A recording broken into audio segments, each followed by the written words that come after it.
What's up, y'all? Oh, it's been a long day. Lord. Yesterday was long. Today is long. And it's not even over. I still have a gazillion things to do. But guess what? I'm going to do all of them. One of the things I need to do is my day of gratitude. So this is day 16. For the entire month of November, I am saying something that I am grateful for. This is my birthday month. We are getting closer and closer. So, let's go. So today, I had an interesting conversation with somebody, and this is going to be about non-negotiables. We can also label them as boundaries if you'd like. But I prefer to say non-negotiables because these are things that you have decided are not wants, but they're your needs. And I had no idea what a non-negotiable was, nor what my needs were. And that goes across the board with friends, family, significant others, work, yourself, like what you're not willing to compromise about yourself, like what you're not willing to bend from, right? And I was discussing this with somebody, and they were basically saying to me that you are being selfish or unfair if a person can't meet your non-negotiable. So I was like, no, because it's a non-negotiable. I'm not telling that person that they have to meet where I'm at. That I'm saying that they have to do what is my non-negotiable. I'm saying that that is mine. And I think way too often, and it happens a lot, especially in relationships. You know what? Probably in family, with a brother, sister, cousin, daughter relationships, people do this too, where they decide to compromise on things that were non-negotiables. And when they do that, that's when bitterness and resentment set in. I had no idea what my non-negotiables were. I just knew when people did things that I was utterly appalled at. Like, how dare you? But it was never set in, I never explained to anybody what my non-negotiables were because I had no idea what they were. I didn't tell people what my boundaries were, and I didn't have any type of repercussions that I set into place if somebody violated boundaries. Like, you just keep going along. If they cross your boundary, it's kind of like, I can't believe you did that, and then you move on. There was nothing set into place when a person crosses your boundaries.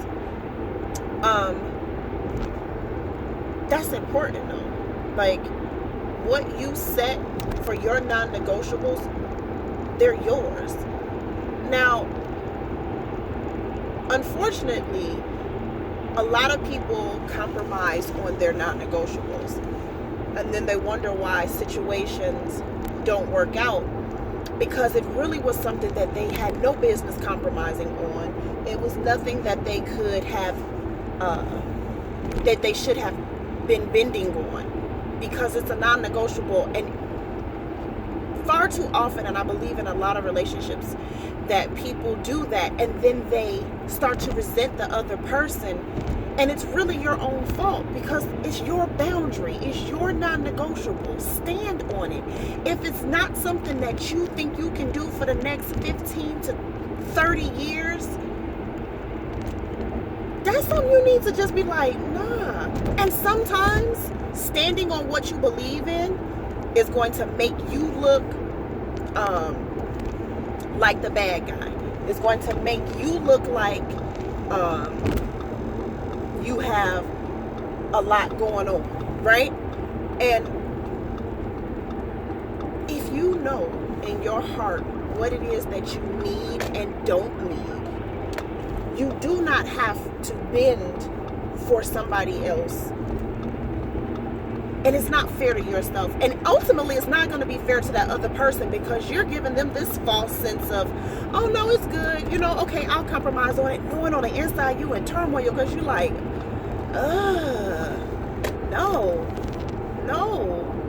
no, I can't do it. And that's a problem. Like, unfortunately, that's a problem. So you gotta make sure that whatever it is that you need to stand on, you stand on it. And sometimes you don't even know what that is.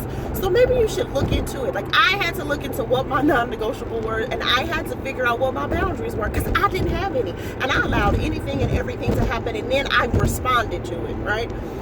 And then whoever it is that I'm having this conversation, this dialogue or situation with, they're like, why are you acting like that? Because I haven't even let this person know that this is my non-negotiable. I haven't told them that this is a boundary that I've set, nor have I been behaving in that way.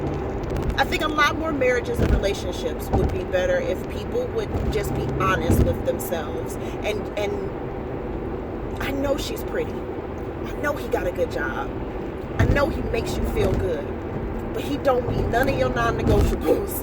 And over time, you know, when looks fade and, you know, the sex ain't what it was no more, and y'all are 40, 50, and 60 years old on a couch or on the porch, like, do you really enjoy this person, or do they annoy the hell out of you? Because all they do is cross your boundaries and violate your non-negotiables.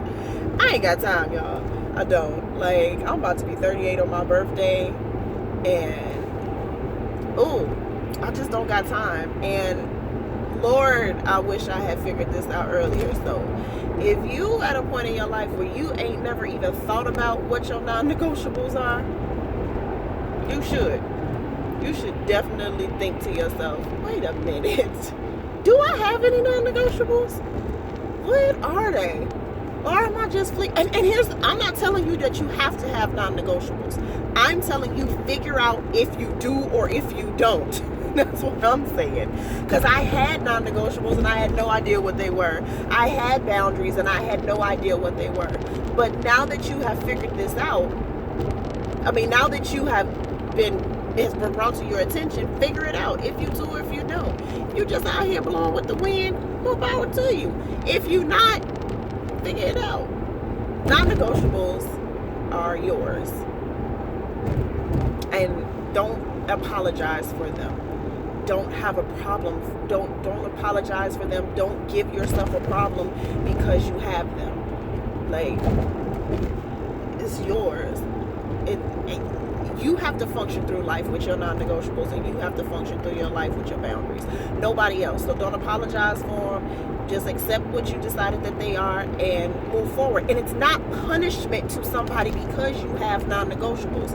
Kind of like, well, I don't want to date you because this is a non-negotiable and you told me that you don't do this. Like, I'm not doing that. And no, right? And if that non-negotiable, let me give you an example. A person doesn't want kids. You do want kids. That's a non-negotiable, fam.